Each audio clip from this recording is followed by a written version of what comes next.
Here we are, and I could not be more excited. Today on Lisa Ann's Backstage Convos, right here at Sapphire 39 in New York City, I am joined by the one and only, the legendary Jessica Drake. Jessica, how are you today? I'm doing pretty good. I came in on a red eye, so I got in first thing this morning. I'm just really happy to be here. It's cold, it's snowy, but it's New York and it's beautiful. Hey, the snow is my favorite. It's so soothing and beautiful. And I think it's smart to do the red eye. So many girls do the first flight out in the morning, and it's too, I like the red eye, get a nap, get in. Yeah. But let's talk about you. You're here, you're featuring at Sapphire. You still do events, and you've branched out so much with the amount of years that you've been in the industry. You shot for so many years, and now you're a brand ambassador. You manage and run your own OnlyFans, and you're still out and about meeting your fans in person. I am. First of all, Sapphire is one of my all-time favorite clubs. I joke every time I post online about being here. It's either Sapphire 60, Sapphire 39, Sapphire Vegas. And I'm like, it's my favorite club. It's my favorite. Like every one of the Sapphire clubs are my favorite. So since the pandemic, I've increased like the non-naked work, I guess I'm going to call it. I'm the resident sex educator and brand strategist for Wicked Sensual Care. Amazing line of lubes and sexual health and wellness products, which definitely like fits into the way my career was sort of leaning with all the sex education.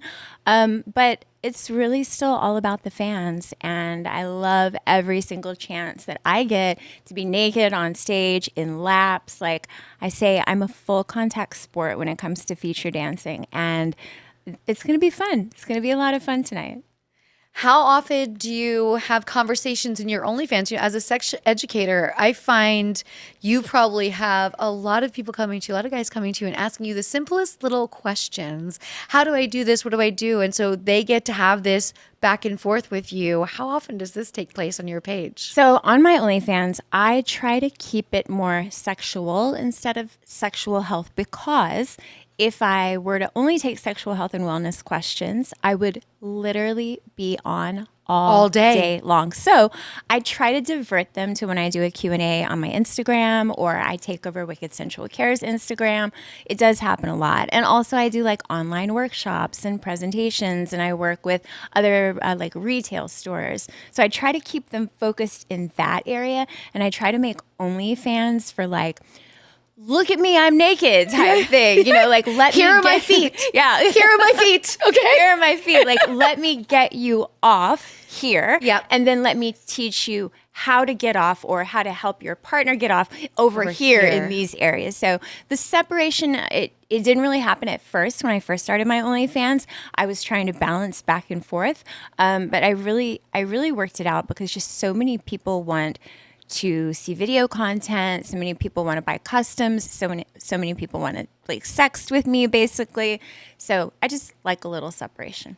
It can be really fun too, especially the customs. You get to know your buyer so much by doing customs. And after you've been in the industry on large sets for so long, it's more intimate and fun to be there with your phone to your specific person about the things they love about you. How many years total now have you been in the industry? Okay, that's a great question. So I get asked this a lot, and we are about to have like a way to showcase the story about how I got into porn and like all the things in my life that happened before that. So I'll be making some big announcements about that soon. But the short answer to that question is I did my first scene at the end of 1999. That's wild to me. Oh, it's wild because you have users in your OnlyFans that weren't even born in 1999. I'm just letting you know that, okay? No, I know, because they're like, can I call you mommy? I'm like, no. I say no to mommy as well. No on that. I still want to feel sexy, and that does not feel sexy to me. So please don't make me that person, okay? Yeah. Not that mommies aren't sexy. Look, right, y'all, no. Mommies are so sexy, but sexy. You're calling me your mommy? No, we're not going to do that. So you shoot your first scene in 1999, which was before we had the internet, which was was before we had. It was the same time. Like it was exactly. Okay, exactly. The same So time. you were really on the cusp. But it makes Yeah. sense because I did Wicked's first movie for the web. It was called Wicked Web, if you remember the black and red box cover. And Yeah. when I'm going through like scrapbook and I see that and I'm like, welcome to the internet, I'm like, this dates me so much. The fact that I was, the banner for their web. For the web, didn't even know what to call it yet at that time. But what's been the biggest change that you've seen in your career when it comes to the style of scenes, the amount of people in the industry? Like, what has been the biggest change for you in both senses? Like, what's been so much better, and what do you feel kind of got lost and you miss? You're so good. I feel like this could be an like hours long conversation. So I think the thing that has gotten better is as technology has evolved, it's really given us the opportunity to reach fans in different areas, in different ways, and so instantly that we ever were before, right? So that's great. And I think you'll probably share this with me, this sentiment of, when the internet blew up and piracy happened, it instantly did things to our industry that we'll never recover from, right?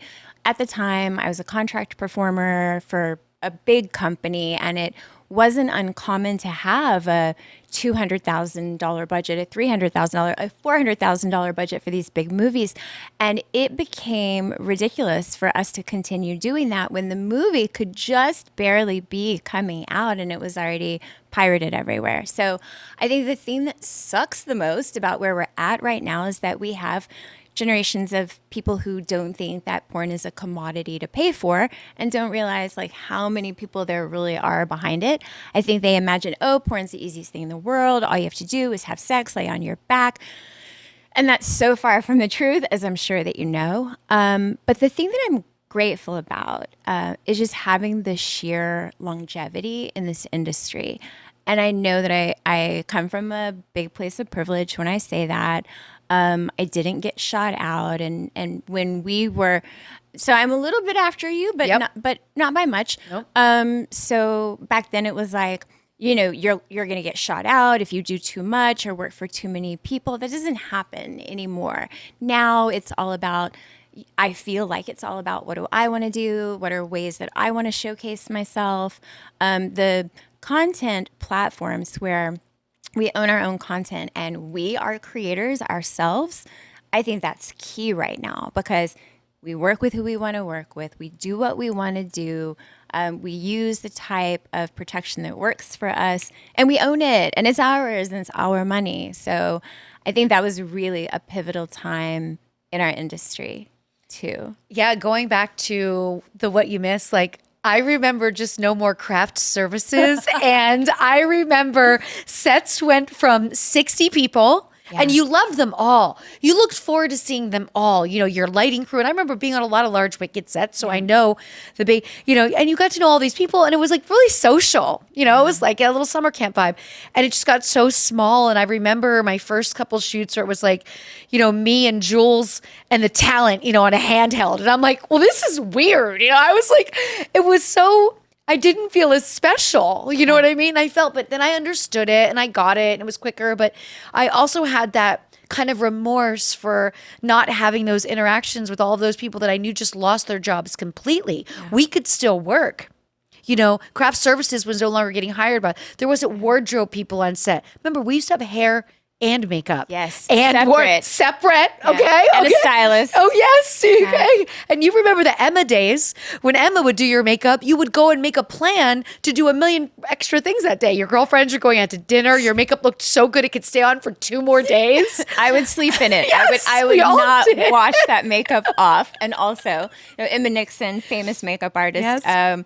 The first time I ever sat in Emma's chair, I thought she hated me because it took like 3.5 hours and she hurt me, like teased my hair and like did all this stuff to me. But I looked in the mirror and I was like, who is this glamorous creature? And can I just stay like that? I was like spraying hairspray on my face to so it would stay. But so there was that, but you're right. The fact that we're able to creators now creating their own content, owning their content. Actually, I also love the fact that for younger performers, this is really teaching them how to run a business. Oh, yeah. Because if you want to be good on OnlyFans or any platform you're running, your Instagram, your Twitter, it is a business. You got to put time aside every day. Yeah. When am I going to engage? How do I want to share? And you've got to stay on it. And I love that, what it's teaching everybody instead of just rolling up to set. Yeah. We were from an era where they protected us and they told us don't shoot too much. Yeah. I mean, when we started, a contract girl didn't even do anal.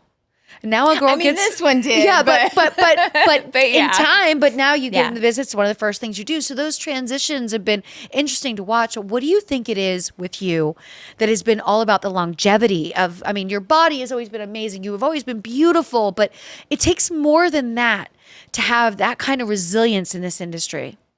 I love what I do. And I have been lucky enough to have an amount of control that people don't always have over their careers. And I think being with that big company as they existed for that duration of time, I did feel that protection and that comfort to grow not only as a performer, but as a writer, as a director, as a businesswoman. It was never just here, today you're going to work with this person, do this sex act, and wear this outfit. My job has never been about that. And that's just something that I'm super grateful that I had that. Also, one of the biggest reasons, fans, like my fans are so incredibly into me and they're so loyal. And anytime I come over here to the East Coast, there are people that live all over the East Coast that are going to come in, and I know they're going to be here. And it's going to be 19 degrees and snowy, and they're coming, like they're messaging me. They're on their way right now. And I just think that I've always enjoyed, look, I know where I came from, like in my life, and I know who I was and what I had and what I did before I got into the industry. And I know what I've made and I know where I'm at right now. And I'm so incredibly grateful for the experiences and just the things that I've been able to do and have because of this business. If fans are respectful and cool with me, my affection for them is limitless, you know? And every once in a while, I mean, you know, there are people out there that aren't the best as far as fan interaction goes. Also, it could just be not their fault, not their best day. They had too much to drink. Right. Yeah. Absolutely. Or they're out with their friends that are a bad influence and they're acting out. Sometimes I would put it in that perspective, being like, this might not have been his best first impression. Yeah. But don't let it ruin it for everybody. Right. So you don't want to do that. You know, I give everybody just so much grace and appreciation for supporting me. And I love them. I just love them because they've made this all possible. I can't believe I forgot to get comfortable when I got here. I'm so sorry, Lisa. Look, amazing. There we go. Last time I was out here, I got all kinds of sapphire merch and I was so excited about it. I don't have that one. And then I went, uh-oh. That's me looking at Mike, wondering why I don't have that one. Well, so your boobs are a bit bigger than mine, I think. Uh-huh. Maybe that's why you don't have it, because to get into it, I was like, and it's barely on me. Okay. So yeah, we can make it work. We could make it work. Back to you, but I love what you just did there. I forgot.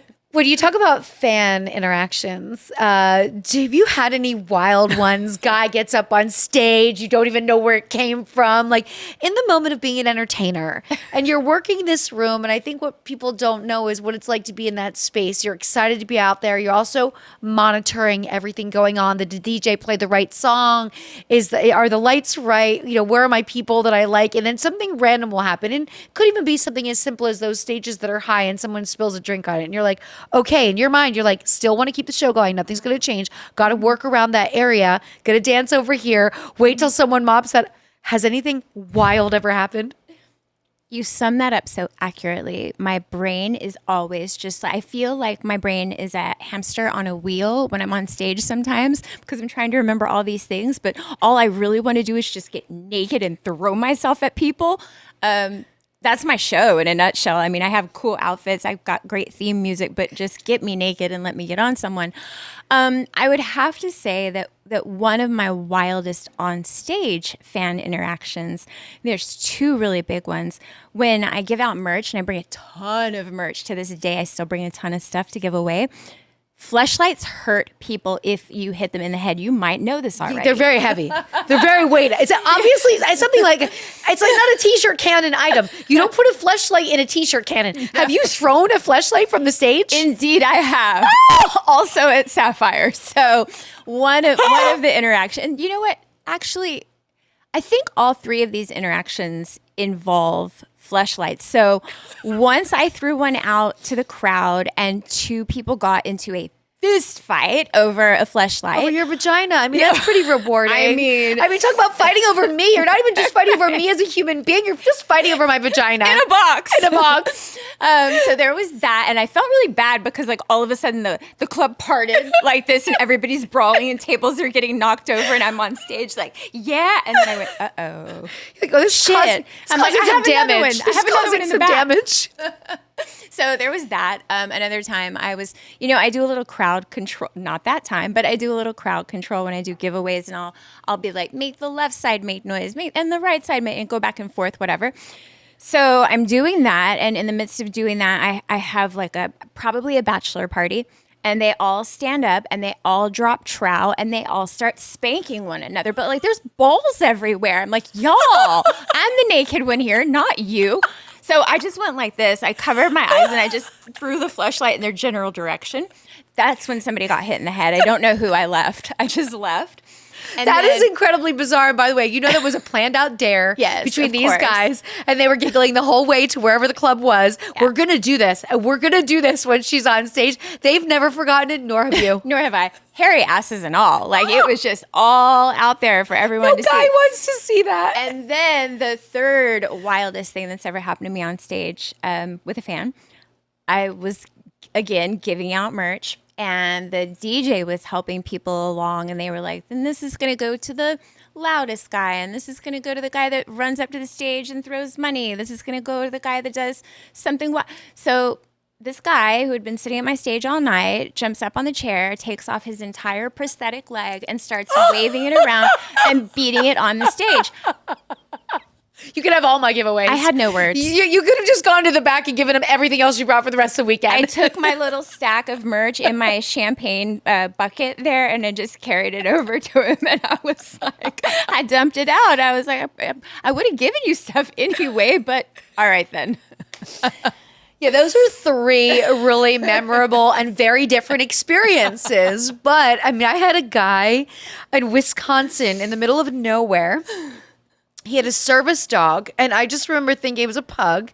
And I just thought the fact that he brought a service dog to a strip club, I had to take a photo with this guy. He had overalls on. He's like, well, I get anxious. And I was like, this is one of those, I can't wait to tell my friends moments, you know? Oh, I love that. Had his nobody little got hit in the head with a fleshlight. No but hairy ass. I knew what he the was dog doing. Had a furry ass, but all the girls talked to this guy because the dog. That was a brilliant move. He knew exactly what he was doing. He'd get attention without girls tipping, any of that. Do you journal these things or do you just remember them all? No, they're written somewhere. Okay, so we will have something to read in the future because you don't have a book yet. I don't have a book. I was actually working on a book pre-pandemic and then my life changed significantly at the start of the pandemic. I was broken up with after a 16-year relationship. I was dumped. And also my first husband passed away and I was very close to him. So I had a lot of really shit things happen to me, like a lot of people at the beginning of the pandemic. And that's another reason I kind of stepped away for a little while. But in all of this and in the past 3+ years, the book that I was writing and the book that I picked back up to write again, those are two different things. So I really just have to figure out, is it better, and by better I mean safer, to do the first one? Or do I really integrate everything from the past 3 or 4 years? It makes it a different book. And I'm not sure if that's the story that I'm willing to share yet. So maybe for the sequel. I don't know. Yeah, so I did too, and it sounds like your two lives that you're talking about right now are very similar to mine. And my first one was really just a walkthrough of how I got into the business, some of the incredible stories. I did a whole chapter on playing Sarah Palin. Yeah. And then I really left it at that, but my life really was evolving at that time. And so I just stopped it there, and then I picked up and continued. And so the more was like a coming to myself, because I'm sure this was, you had time to be still and be in your thoughts. I did not know about this transition you went through because we haven't seen each other in a long time. And I used to rent your place for my productions all the time. I know. All the time. But I moved before the pandemic here to New York permanently. Right. So I really lost touch. But this had to be a time for you to really have to adapt without a lot of people around to help you, and a lot. Yeah. Immediately, I spent a lot of time by myself. And I think I went through a period of time as well where I redefined the things that were important in my life. And I really thought, well, who am I? Who am I without this person? Who am I without this contract with this company as it once was? And it's almost something that I'm willing to share, but not quite yet. Yeah. And there's a lot to it. Like you've there's got, just so much and to the dust has to settle. Yeah. And you have to be really, now mind you, I'm talking for me, 2015, 2016 was my turbulent time. And I wrote about it in 2020 during the pandemic. Wow. So I had a lot of time to let it settle. Yeah. I was already like, oh, this was the best, worst thing that ever happened to me. Like, I was already there. Yep. Once you get there, then you're like, I'm so willing to talk about this. While you're living it, you're like, this still really sucks. Yeah.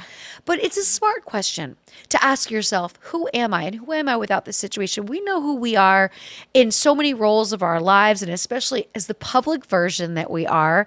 But remembering that's such a huge part of us. But then who am I? Guess what? You're the same motivated, inspiring, kind, loving, successful, strong woman. But that's something that you have to remind yourself about. And it must have been a huge adjustment for you. Yeah. And there were other things too that I dealt with, like health issues and stuff that I just kind of kept away from everybody altogether. But last week I went to the Executive XBiz Awards. So that's the first award show I've been to since, 3-4 years. Okay. And this Sunday I'll be at the XBiz Awards. And so I'm just kind of like dipping slowly my toes back in. Like, does this feel good? And so far the answer is like, fuck yeah, this feels great. Sorry for you could swear. Okay, good. Fuck yeah. Fuck yeah. Fuck yeah. Swear. I was like, fuck yeah, this feels good. I want to do some more of that. And that's basically how in the past year I've become really, I'm not pleased, mind you, but really comfortable and accepting of the things that happened and why they happened. And I'm really comfortable in who I am. And I'm starting to be very comfortable in like exact things that I want and things that I want to accomplish. And that's insight that I didn't have when I was in the thick of things. So I'm really grateful for that clarity. And I think it's going to be like really good. Like everything that I do this year, I think it's going to be really good, and I'm really motivated. So. I love this. And you entering back in and going like this Sunday and going, it's got to be a reunion to you because you have been in this mental space of your own where everybody else will be like, oh my gosh, I haven't seen you in forever. Right. And the industry loves you, needs you, has had you a part of it since you mentioned 1999, and a huge role model for talent, for other people. Look, it's the one thing I always say about this business is, you're popular when everyone either hates you or is motherfucking you. So when people started to hate me, I was like, and I remember, who gave me this clarity? Suze Randall, the person who gives no fucks about anybody. One of my favorites. And one day I was whining to her about everybody hating me, and she looked at me and she said, Lisa Ann, nothing is more boring than a room full of pornographers. What the fuck do you care? And she walked away. And meanwhile, I was like venting to her, but she was right. But so then you have all these awkward feelings because you hold on to like something you saw somebody said about you, because everybody gets in your business. Yeah. But at the end of it, when you go, you're going to connect with the right people. And because you've been disconnected for so long, you're going to feel what energy is pure and what isn't. Ugh. I didn't go to AVN for 10 years, and I went for my first time last year. Just went to the trade show. I didn't go to the awards or anything. I was supposed to go to the awards, but my date ended up being a moron. I just couldn't go with him. I had to stand him up. It was so fun. It was so fun to stand him up. Like, he didn't even know. He went. I told him to meet me there. Oh. Yeah, everything. But what I realized was how good it felt, and seeing the Holly Randalls, the people that like you're gonna see them and be like, oh, there was no reason for me not to be staying in closer touch with you. That's gonna bring you right back down to that center. And then, how often are you feature dancing? You know, I have a really full, at least first 2 quarters of 2024. So I never really stopped dancing though. Like the dancing part was something that I knew that even when although, yes, when everything was shut down during the first part of COVID, but as soon as places opened back up, like the first thing I did was go and feature dance. Nice. And it was the best, most normalizing feeling, because stripping is something I can absolutely do. Just, I don't want to say on autopilot, but it just feels so good to me and so natural in a way to connect with people. So, but it's ramping up, I guess, for 2024. I've got more bookings scheduled than I normally would have. More than 2 a month?